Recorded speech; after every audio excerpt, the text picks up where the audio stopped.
आणि काय स्वामींची लीला. स्वामींनी एकटक यज्ञाकडे पाहिलं आणि यज्ञ प्रज्वलित झाला. स्वामींची कृपा. बोला घाबरले ते. चमत्कार चमत्कार चमत्कार. अरे महाराजांनी पाहिल्या लोळण घेतली, उठून उभे राहिले. महाराज महाराज माफ करा, आम्हाला माफ करा, आम्हाला माफ करा.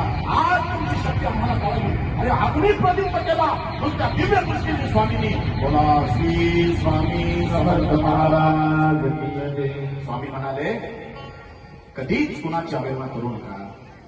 अरे तुम्ही साधू आहात. अरे मूर्खांनो, तुम्हाला साधू शब्दाचा अर्थ कळतो का? ज्याने षडरिपू म्हणजे 6 धुवून टाकले तो साधू झाला. हिमालयात जागर जाऊ नका. कधीच कुणाची अवहेलना करू नका. कधीच कुणाचं वाईट करू नका. बोला श्री स्वामी समर्थ महाराज.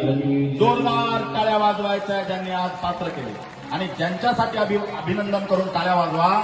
जे 2-2, 3-3 तास अथक प्रयत्न करून हे सगळी झाकी तयार करतात. रमेशजी बागोल आणि त्यांची सर्व टीम. जोरदार